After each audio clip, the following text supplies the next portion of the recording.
Hello friends, ఎలా ఉన్నారు? బాగున్నారు అందరూ? ఇది మనము అబ్రాడ్ నుండి వచ్చిన తర్వాత మొదటి రాఖీ అన్నమాట. అబ్రాడ్కి వెళ్ళి ఆల్మోస్ట్ 5 years అయిపోయింది.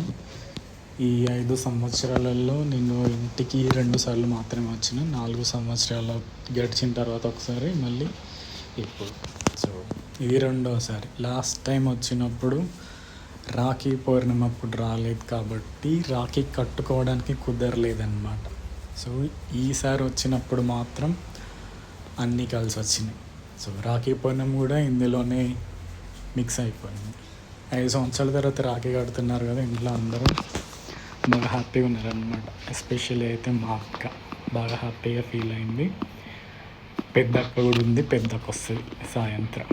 అక్క నిలబడి అన్నీ అబ్జర్వ్ చేస్తాను. ఒక చిన్న పిల్లని చూసారా, ఆమె అన్నమాట ప్రిన్సీ, మా కోడలు. అన్నీ అబ్జర్వ్ చేస్తుంది, రెడ్ పెన్తో రాసుకుంటుంది. తర్వాత కట్టేది ఆమె, అన్నీ నోటెడ్ చేసుకుంటాను. దీని తర్వాత ఏం చేయాలి, దీని తర్వాత ఏం చేయాలి అన్నీ చూస్తూ ఉంది. తర్వాత ఇంకా వచ్చేసి కడుతుంది. చూద్దాం ఏం చేస్తారు. వచ్చేసింది, అన్నీ బాగానే నోటీస్ చేసింది, కానీ మధ్యలో కనిపోయింది అనమాట, మర్చిపోయింది. సేమ్ ఆమె ఇంగ్లీష్ మార్కుల్లా.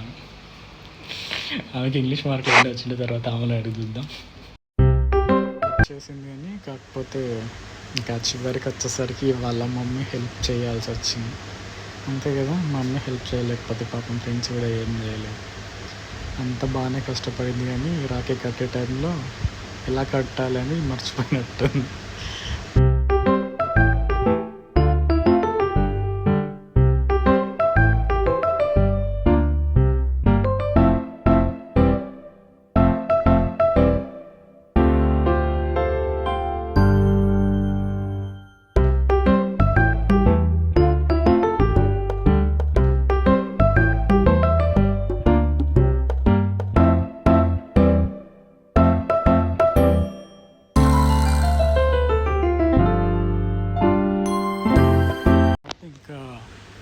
మా బావ కూడా నిల్చున్నాడు పక్కనే. ఇంటి దగ్గర పిల్లలు వచ్చారు మా అల్లుడికి రాఖీ కట్టడానికి.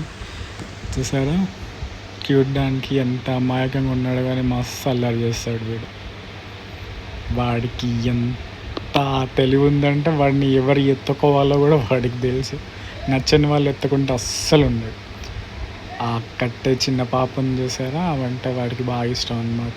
మేము మొన్న బయటకు వెళ్ళాము, అక్కడ ఒక చిన్న పాప ఉంటే ఆమెను చూసి ఈమె అనుకుని ఆమె దగ్గరికి వెళ్తా ఉన్నాం. ఈ విధంగా రాఖీ పౌర్ణమి రాఖీ కట్టడంతో ముగిసిందనమాట. మా చిన్న కనిపించే ఆమె, ఇక కనిపించే ప్రిన్స్ అనమాట ఈమె.